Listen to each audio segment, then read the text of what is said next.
and welcome to the KrakCast. I'm Dr. Mike, filling in for John. Those are some pretty big socks and sandals I have to fill.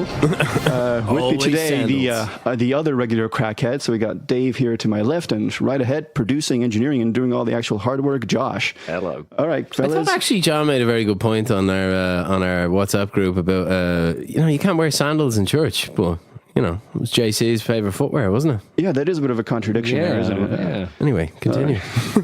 All right, so I interrupt a lot. Welcome to hosting duties, Mike. All right, so now we can get to another church-related topic. Actually, not exactly. We're talking about the LGBT tolerance march that's taking place this weekend in Krakow. May is the queer month in Krakow. That's their name for it, not mine, so please don't hate me. We have a lot of festivities, a lot of artworks, a lot of shows going on. Queerovka or something. Yeah, Queerovka Mai. Yeah, it's like a mixture of Majovka and Queerovka. That's basically. And today we're recording this at the same time as the march is going on. So once you guys listen to this, you'll probably hear about all the violent activities happening, the flaming beautiful day for rainbows and all that. There's been a bit of just a discussion this year because Majchrowski, Krakow's mayor/president, has decided not to lend his patronship to the actual march, something that's happened in other cities where you've had other mayors before the march starts giving their keynotes, welcoming to the cities, et cetera, et cetera. Here, the city council, the city hall has just decided to partner with one of the forums involved with the march, but not actually give them their patronage. And, your thoughts on these guys? I don't think a man of Majchrowski's age should be asked to walk around the city. I mean, for God's sake, he's probably on a beach in Tuscany somewhere, getting some much needed orange. What do you call it when you're relaxing? Relaxation. No, we don't get out much. R and something like, but R&D. What's the D? R&R, I think. R&R. Yeah, rest and relaxation. Research and development. R. Not to be confused with the 3 R's, which is what you're taught at school. Yeah, but I have great memories of the gay pride marches because when we first got here, that was all just starting up, and the pub we used to drink in was on Ulica Poselska, and they used to always go by there. That was where the main action was at Plac Stamnikanski. The main drag, so to speak. Yeah, so basically we were a bit shocked. Like, we walked out the first time to see all the pride marches and to have a drink with them and say hello. And then there was all these thuggish skinheads looking very angry and skinheadery, staring at us, shouting. It used to be a bit of a thing, a bit of back and forth. Yeah, they used to have the two groups on the opposite sides of the square chanting at each other. I thought that was amusing. But I remember stood with the rainbow. But what a lot of people don't remember, like in the beginning, it was called March Równości, so the Equality March, and it actually had a lot of groups in there, a lot of minorities, as in ethnic minorities, religious minorities, sexual minorities, basically disabled people, foreigners, etc., all marching together just to publicize the fact that they are here in the city and part of the fabric tapestry of the locale. I know why that is though, because gay pride marches are great fun, aren't they? You see them on the telly, it looks like everyone's having great crack. Like, so that's why they just took off. Everyone's like, but then over several years, fairies and I used to dancing, man. Yeah, I used to go to the first few ones, but then as it became more and more, I noticed all of a sudden it was a great atmosphere. It became more political though. I just noticed like getting leaflets from the Green Party all the time, and then it became just about the LGBT community. Basically, I was like, and I didn't mean that as a joke about fairies. People used to actually dress as pink fairies from princess movies and stuff. Like, it was a big colourful splash. Lots of assless chaps. But what can you say? I mean, is Majchrowski, you think he's making a deliberate political statement here that he's trying to shore up the conservative side of his base, or is it just the fact that he's already won an election last year? I just don't care. He doesn't want the negative press from one side, and he doesn't care about the negative press from the other side. I think that's part of it. Well, I think, look, I mean, there's an argument to be made that the big battles in terms of kind of gay issues, political issues, social issues have kind of already been won now. There's a broad acceptance, there's a broad tolerance amongst a majority of people. People may not approve, but whatever, It reminds me of The Simpsons. We're here, we're queer, get used to it. You've been doing this for years, we are used to it. There's no gay marriage in Poland. So, no, there's not. But I think the issues they talk about exactly are about quote unquote equal rights, as in like gay marriage or the redefinition of marriage, and like adoption and civil unions and issues like that, and discrimination. Those are the main topics they want to, bring attention to. And I'm guessing Majchrowski, just like I was saying, doesn't really care about their vote, or he won last year. He doesn't need to care. He doesn't. At the moment, he's not courting the vote. Like, he's just sitting back, chilling into. Well, he's not. But he's not knocking them back, is he? He's just saying, kind of like, okay, you've got it all together. You don't actually need my kind of like official kind of endorsement. He doesn't. Yeah, exactly. He doesn't want to go either way. And he which is kind of strange in an LGBT kind of march. I think it's a very tolerant attitude, actually. He's attended many times, Mike Krovsky. He's done this before. Like he's honestly, I'm not sure. I think I remember being a few years ago during on the marches, and it was Beata Szydło who started off. I think it's about 3-4 years ago, the last one that I actually viewed, if not participated in. A guy on Facebook will know. Marek, put up a comment. Yeah. Keep us in line. Yeah. Whip us good. All right. We love you, Marek. All right. So we're finished with that festival. Let's talk about something round soft with a big hole in the middle. We're talking about obwarzanki now, though, just to make it clear. We're moving to a next topic. It is National Obwarzanki Day today. Yes. Happy Obwarzanki Day, Mike. Basically, Krakow's own version of the bagel/pretzel thing that, a lot of people get annoyed when you call it a pretzel. But it is in the same group of, say, food stuff. So a lot of people don't realize the history of this, that generations ago in this region of Poland, we had the first proto-bagel, so the kind of doughy material that was first boiled and proto-bagel. I like that. Yeah. Rolled into a certain shape, then baked. And, in some cultures that moved into becoming pretzels. In the United States, a lot of immigrants started making bagels. And in Poland, whatever that proto-bagel was changed to obwarzanki. The obwarzanki we have now is different, apparently, than what we had 200 years ago or so. So it's like, 3 different stems with a common ancestry there a couple of generations ago. But what are you guys' thoughts of the obwarzanki? What about the history of bread, Michael? I know a lot of things that necessarily don't actually improve my life in any way. I'll tell you my first. I sympathise. When I first ate one or seen one, I wasn't too impressed. I was like, "What is this? This isn't a tradition. It's just a piece of bread." But as the years have gone by, I have to say I've gotten a little bit more into obwarzanki culture, Michael. And I always call you Mike. Why am I starting to call you Michael all of a sudden? I don't know why. Well, for the same reason you call me Joshua from time to time. Yeah, it's weird.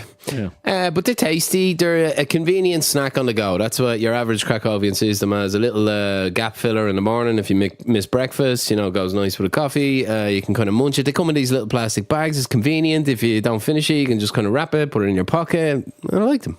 And when they're fresh and warm in the morning, they are lovely. I have to admit that much. But that's true of like a lot of baked goods. I know I've said this on the show before, so apologies for repeating the joke. But I actually seen an Irish person once shouting at an obwarzanki lady to go, "Butter! Have you got any butter?" doesn't even have any butter. It's so funny. But I'll be honest, I haven't smoked salmon. Yeah. I've only recently had them a few times as sandwiches in like a few cafes and restaurants, and it is lovely. It's like a poorly shaped bagel, but it's lovely as a more robust kind of meal when you actually have some additives put in there, like some salmon or some cheese or something like that. But it's mostly just eaten unaccompanied. We should say nobody puts anything on it when they're you always see people. I always say classify it as a morning food. Like people always eat them on the way to work. You see a lot of people walking around with them. I remember munching angrily, and there's a way of kind of ripping the, you kind of pull it apart, and then you. I just remember a few times, back in the techers to it. In my college days, it's after a night out, it's like 5 or 6 in the morning, and the sun's coming up, and the first obwarzankis are being rolled out into the streets, and I'm just starting to sober up, and you get that warm smell in the air. This is like pre McDonald's and kebabs being everywhere, so this is like the only real thing you get right away, and it was just lovely back then. You're saying lovely a lot. Sorry. I think it's just because I've been watching just a lot. Just that word I associate with you that much. Yeah. I don't know. I think it just stuck in my mind as well. Today I've been watching a lot of political debates, and a lot of politicians, for some reason, this is just off on a tangent.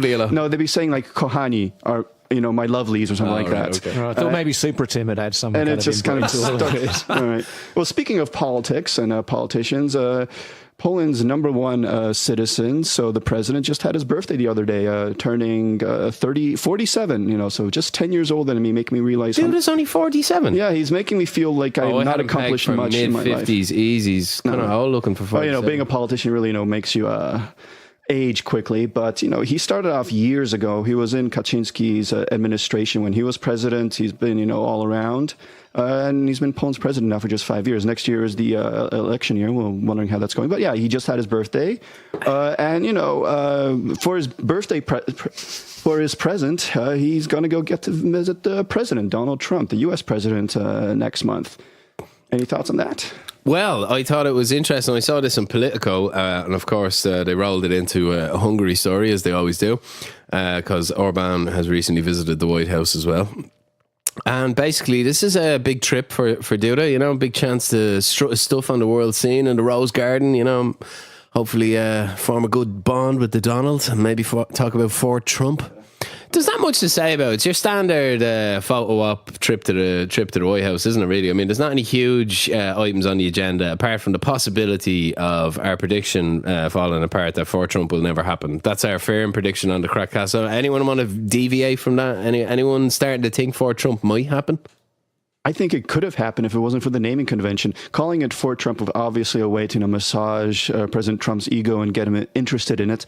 Thing is, when you add he's a controversial politician, to say the least, and although he might support some kind of American base called Fort Trump, even if it's mockingly or jokingly, the problem is if there's another president in 8 years, he might not be so supportive of bringing a military base in Poland called Fort Trump.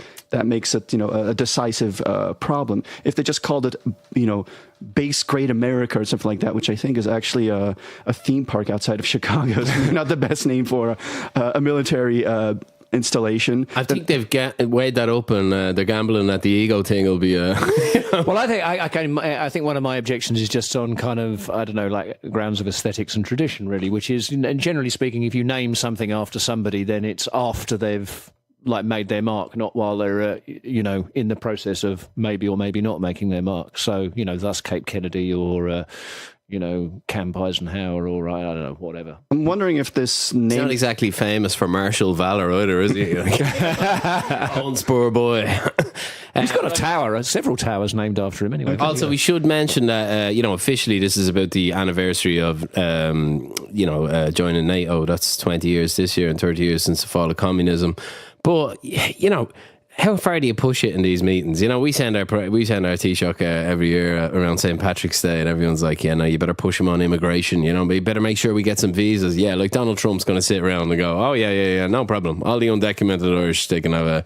Let me just get my pen. Yeah. Let me just get my big passport book of surprises. No, not gonna happen. Duda obviously going to talk about the regular issues. I mean, the visa thing actually looks like it might happen. Poland's rate of people being rejected for visas has dropped to the lowest level ever, and I think it has to be under 3% for Poland to be accepted into the visa waiver program. For the illegals. Sorry, I didn't phrase that correctly. But yeah, those issues will be amongst many topics that Duda will discuss when he visits the White House and talks with Trump. And when he visits Washington, he'll have to stay in a hotel, which brings us to another topic: hotels. More specifically, here in Krakow.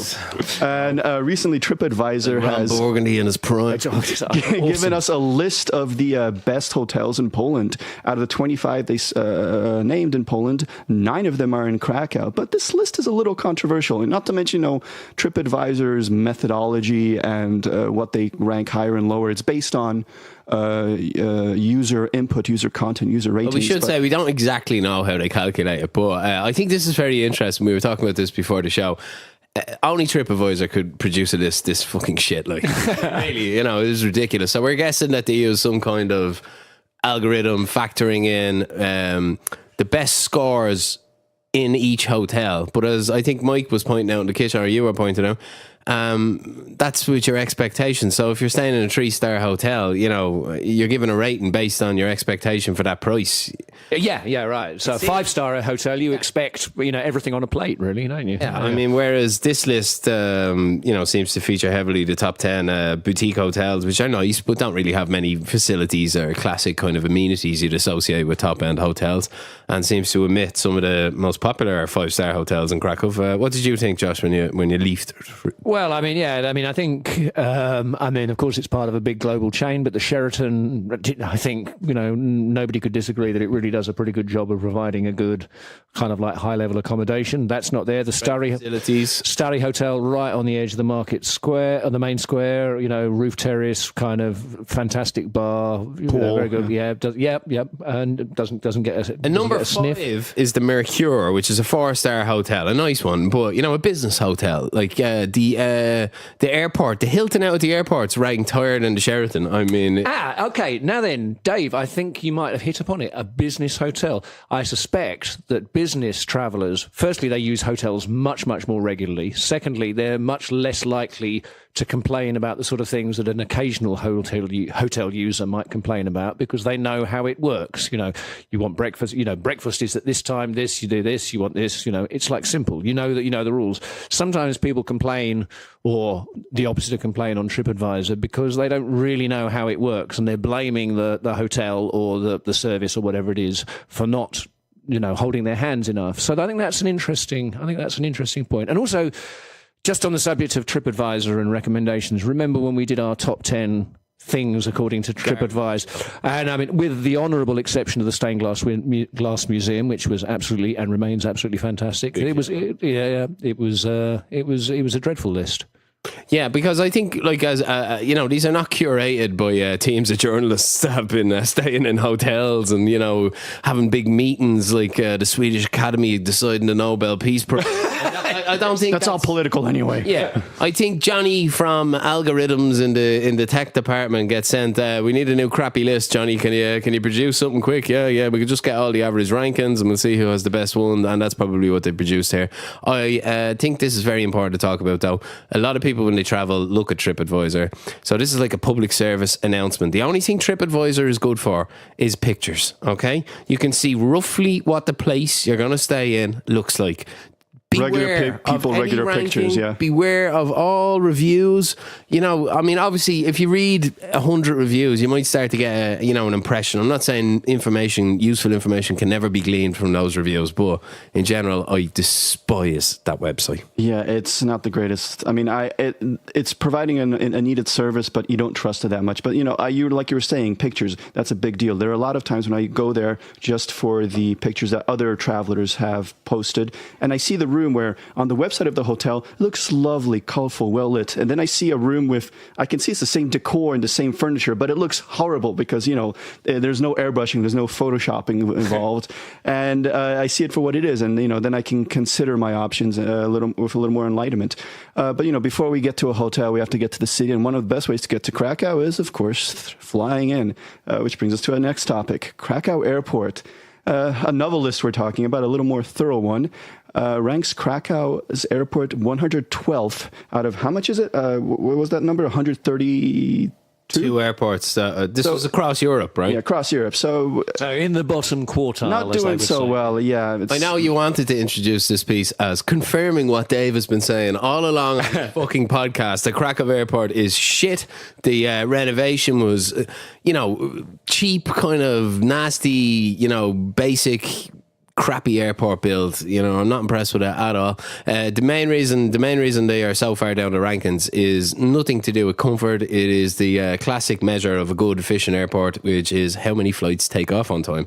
I've always wondered how many flights get delayed in Krakow because of that ridiculous bussing you to the plane system that they use there. There has to be a better way. There just has to be a better way. It's so ridiculous it is. The bus pulls up, the first one fills up, then sometimes it can be 5-10 minutes before the second bus shows up.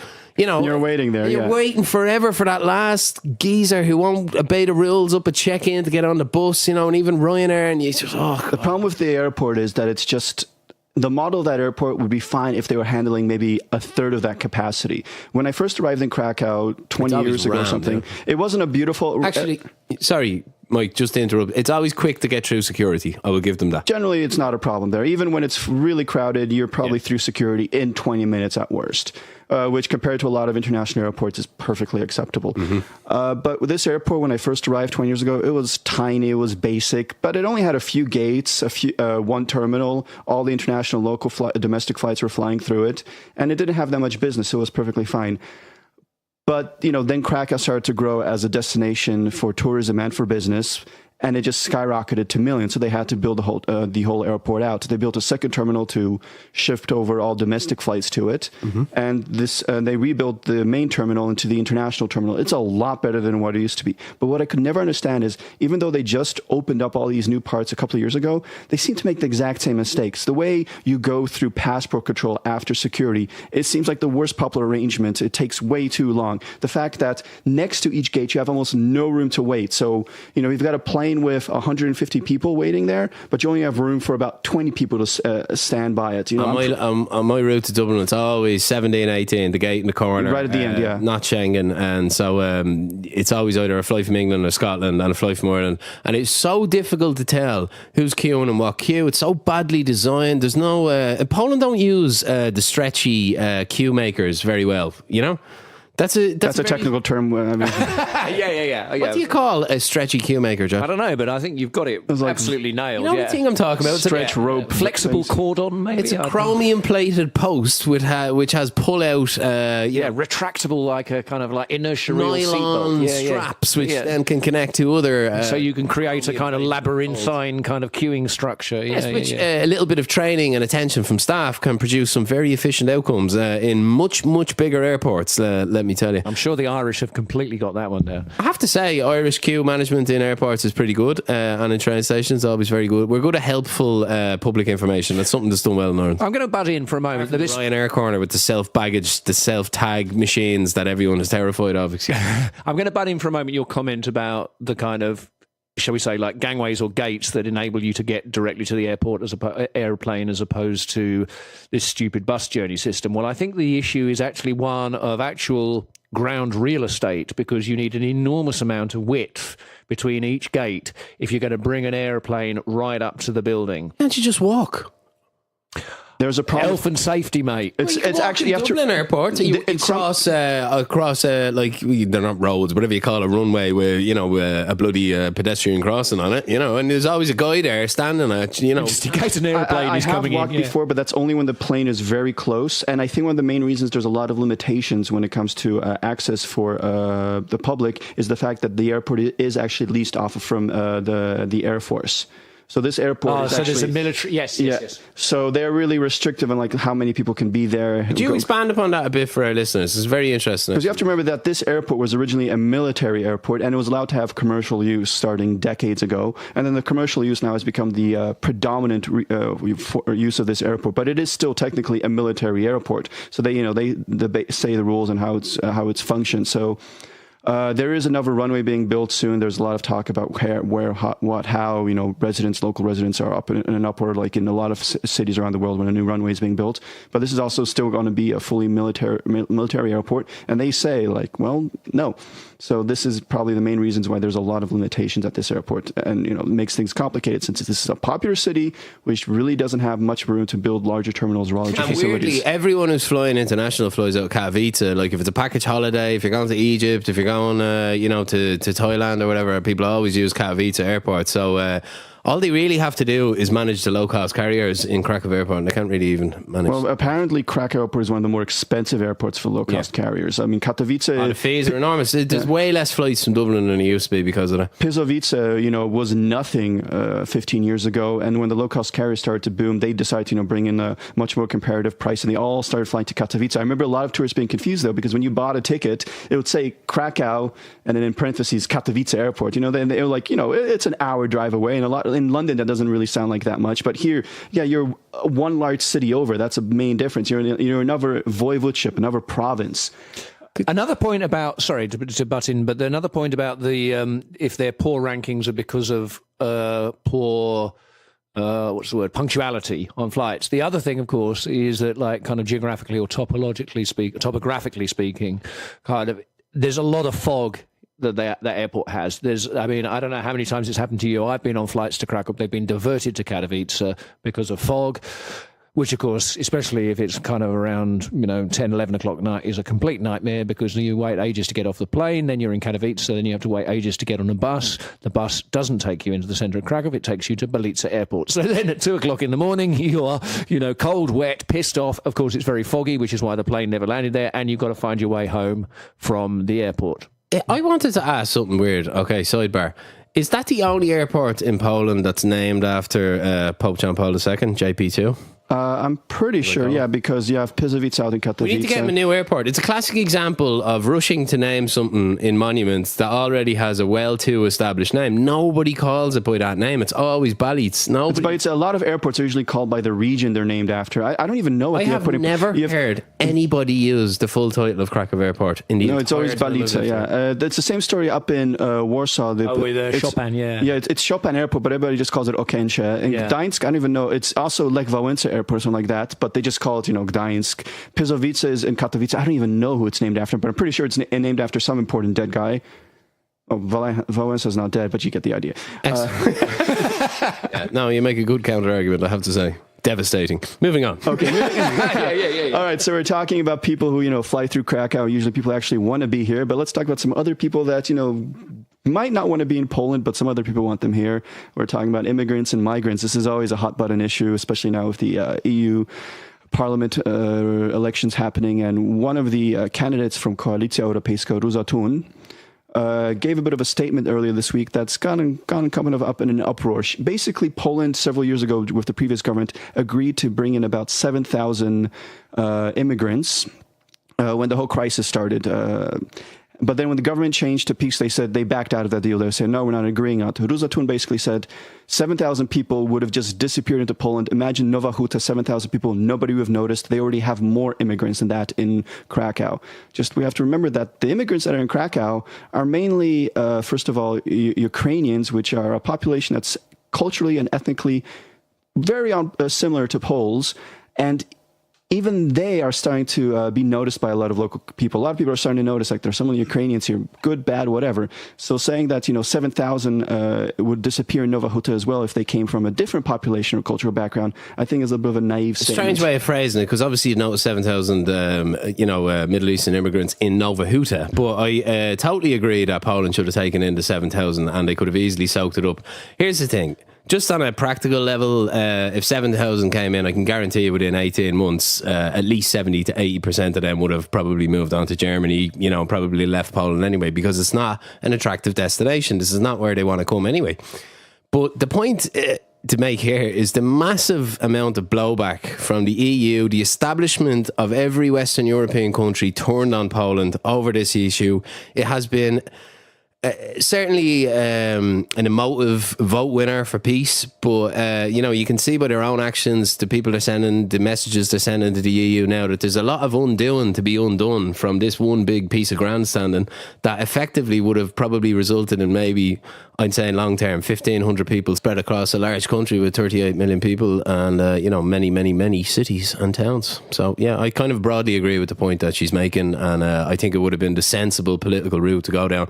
But they were in the middle of the election piece, wasn't it? This was when they were fighting against the encroachment of the European liberal establishment. What is it? What is the full title of the establishment? The wankers, I don't know. Liberal metropolitan elites or whatever. That's the one I was going for. Liberal metropolitan elites taking over Poland. But at the end of the day, 7,000 people, I mean, I guarantee you many of them wouldn't have stayed anyway. So yeah, actually, that's one of the counter arguments for that a lot of people said not to bring them in, is like, you can't force them to be here when they don't want to be here. And then the other argument being like, well, this is Germany's fault. Why should we have to have any type of problems or costs involved with this? Well, Donald Tusk did challenge Merkel. I mean, it wasn't anyone's fault. Merkel went rogue on that one, like, big time, and I'd have to agree with you there. Like, Tusk instantly realised the political ramifications back in Poland. He was absolutely furious, and he gave a very forthright speech about exactly that. That you cannot force these things on people. Angela Merkel made a unilateral move on her own, and then rolled it back a year later. Let's be honest. It was a little too late, yeah. But even Donald Tusk, I think there was some talk, and maybe my memory is not serving me quite well here, but wanted to bring in a scenario very similar to what they have in Australia when they start having thousands of people on boats coming in and drowning, to basically just say, if you're coming in here illegally on a boat, we'll take you to another country, an island, we'll process it there. If you legitimately are asylum seeker, we'll find a place for you, but otherwise you have to go home. And basically that's part of the reason why the boats stopped coming to Australia. And a lot of people say, we needed... because we paid Turkey to take them back. And unfortunately, that was... tens of billions in loans and structural aid as well. Yeah, but unfortunately, there's still a lot of boats coming across because they're not being turned back. Well, now they are, and maybe this will slow down. This is a complicated issue, but unfortunately, it should have been a more hardline stance right at the beginning, a decision made. I will give Merkel one thing. Nobody knew what to do. There was a moment there where, you're watching the news every night and you're saying there's, what do they call it, the special route, the land route that they use. There's a few ones, like the one through the Balkans. Yeah, that was in the main first one. And it was some news stories are kind of compelling because it's kind of like watching a movie. You kind of think you've seen this in a film or something, like, people marching through the land and stuff. It was a tough one, but a long march through the institutions. Yeah. Anyway. All right, so on a little more lighter topic, let's talk about nuclear power. Go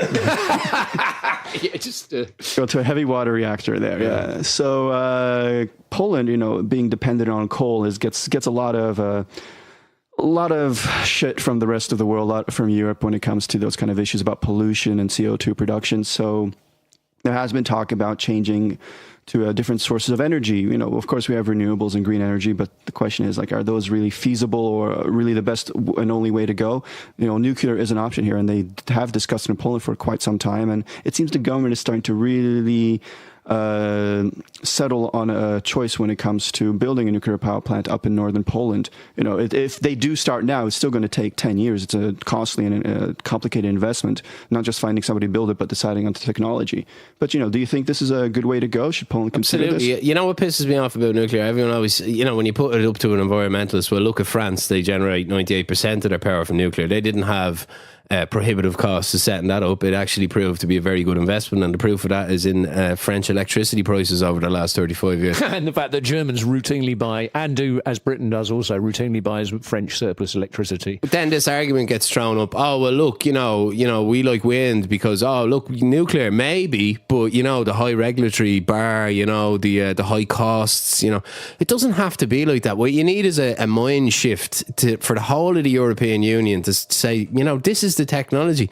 We're going to be waiting forever on fusion, and renewables will never get the job done. If we're going to replace coal-fired power plants, there's only one option: nuclear. I absolutely agree. Well, you know me. I mean, I've been banging the nuclear drum.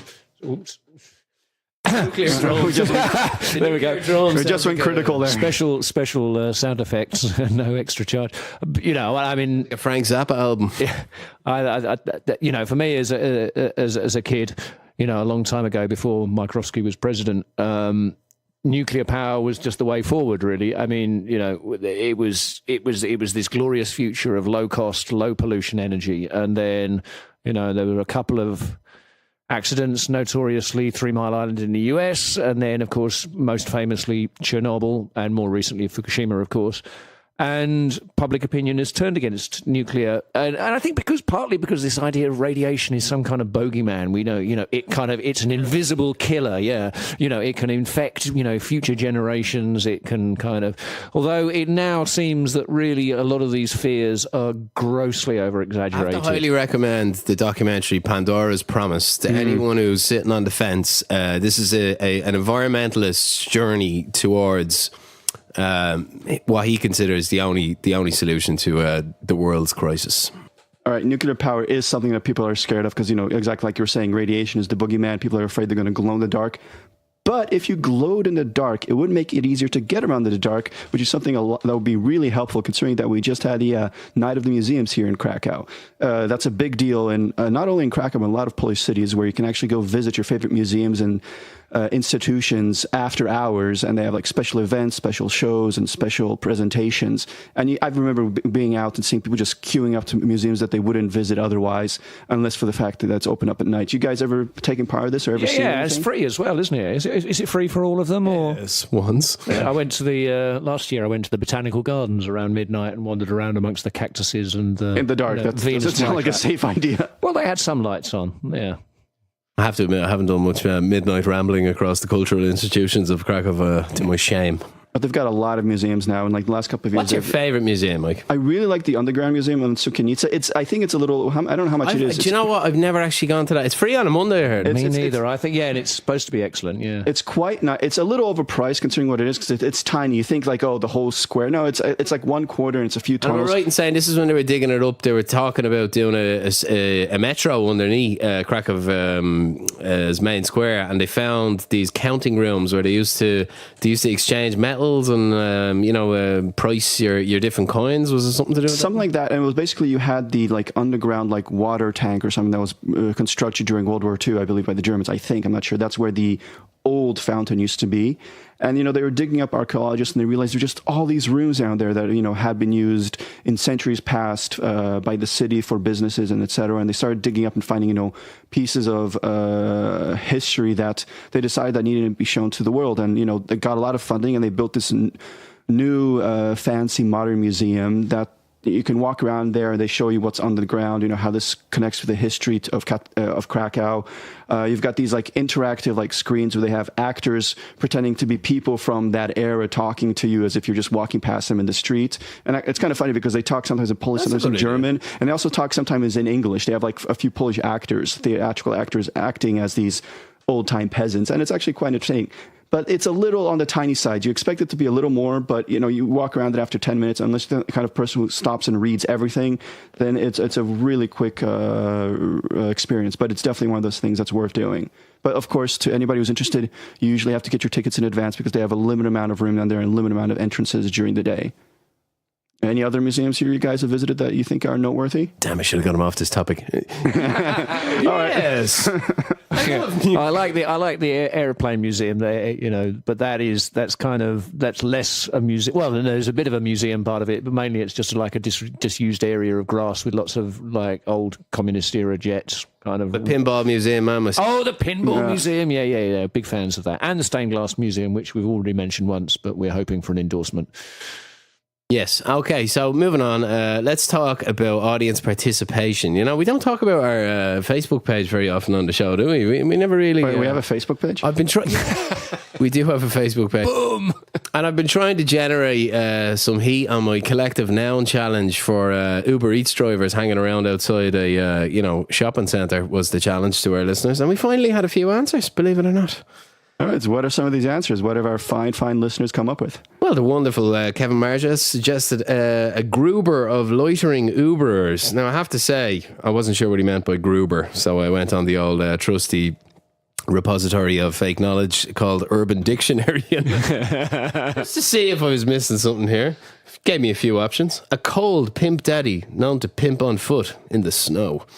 Or a pimp that likes to get his groove on, usually residing in cool to cold climates. There's also a bearded stallion of a man, always heterosexual. Kev, we have no idea what you meant by that. Okay, we'd love you to clarify that with a new comment. So, we really don't go into any of the further definitions of what a Gruber is because it will only get. Good old Nick Monaghan came up with Uber Meats, which I like. I think we'll give that second place. But is that meats with an E or an A? I think that's you have to figure out which one fits. Yeah, but that. Yeah. How are you, Nick?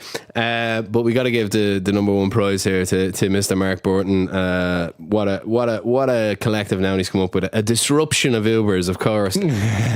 Constantly being told we're disrupting everything. So that's a excellent one.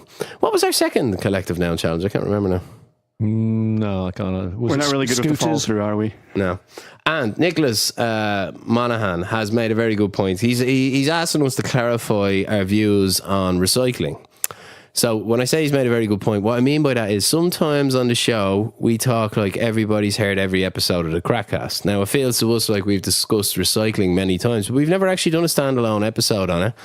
And we are going to, Nick, we're going to lay out to you why we consider, I consider certainly aluminium recycling perfectly worthwhile, but have a huge issue with a lot of recycling. We're going to do a massive, big special for you in about 15-20 minutes, and we shall address everything in detail. So all our recycling knowledge can be deposited in one place. Michael, are you excited about that? Deposited in one place. Surely you mean deposited in several different places, multicoloured, and picked up at different times. Yeah. But that's definitely something that I hope all our listeners are going to look forward to. Expect to see that in your feed or that link popping up rather sooner than later. We're not sure we have the energy to do it today, so it'll be either this week or next week. We're just concentrating on recycling old news. Yeah. Yes, but please keep commenting on the page. Please keep engaging with us. Ask us questions. Pull us up. Ask us to clarify. Ask us what we think. Please do, and we will respond. We will get back to you, and we will possibly think of another clip. And we apologise to all those people who've commented in the past and we haven't bothered to acknowledge or answer them. Yeah, but the truth is, we love your comments. It makes this even more fun. We're especially doing this, the offensive. It's like the interactions, the engagements are definitely something that keeps us going. So remember, everybody, like, comment, subscribe, share this with your friends. And from all the crackheads here, that's the end of the crack news for this week. KrakCast for this week. Can we stretch it out to 40 minutes? No. There's going to be music beginning and end, so it'll See you next week. Bye-bye.